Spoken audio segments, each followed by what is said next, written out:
একটা বিষয় হলো যে আমরা অনেকে মনে করে থাকি যে ২৭তম রজনী লাইলাতুল কদর। আসলে কি ২৭তম রজনীই লাইলাতুল কদর? লাইলাতুল কদর সম্পর্কে কয়েক ভাগে বর্ণনা করেছেন। একটা হাদিসের মধ্যে আসছে, তিনি বলেছেন তাহাররু লাইলাতাল কদরি ফি রমাদান, পুরো রমজান জুড়ে তোমরা লাইলাতুল কদর তালাশ করো। আরেকটি বর্ণনায় আসছে রাসূল সাল্লাল্লাহু আলাইহি ওয়াসাল্লাম বলেছেন যে লাইলাতুল কদর রমজানের বেজর রজনীতে। তো যারা পুরো মাস তালাশ করেন তারা ওই মাসের মধ্যে জোর বেজর দুটোই তারা পেয়ে থাকেন এবং তারা চেষ্টা করেন। তৃতীয় যে বিষয়টি আসছে সেটা হলো লাইলাতুল কদর তোমরা তালাশ করো শেষ দশকে।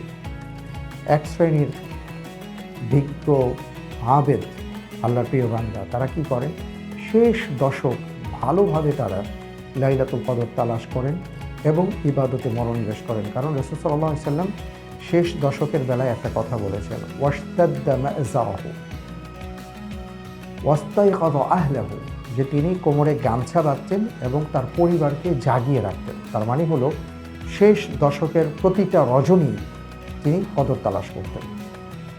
৪ নম্বরে এসছে রাসূল সাল্লাল্লাহু আলাইহি ওয়াসাল্লাম শেষ দশকের বেজর রজনীতে লাইলাতুল কদর তালাশ করতে বলেছেন। ২১, ২৩, ২৫, ২৭, ২৯। এটা হলো চতুর্থ স্তর।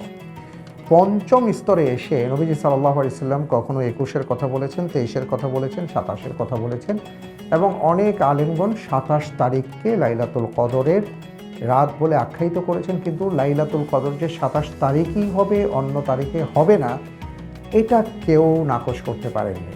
কারণ যে কোনো রাতেই লাইলাতুল কদর হতে পারে। হ্যাঁ, যখন লাইলাতুল কদর হয়েছিল সেই রজনীটা লাইলাতুল কদরের ২৭তম রজনী ছিল, এই বর্ণনা এসছে। কিন্তু সেই রাতটা যেহেতু ঘুরে, ওই রাতটা ঘুরে আরেকটা রাতে আসতে পারে। Jugantor super fresh drinking water রমজানের আলোর সম্পূর্ণ পর্ব দেখুন যুগান্তর ডিজিটালে।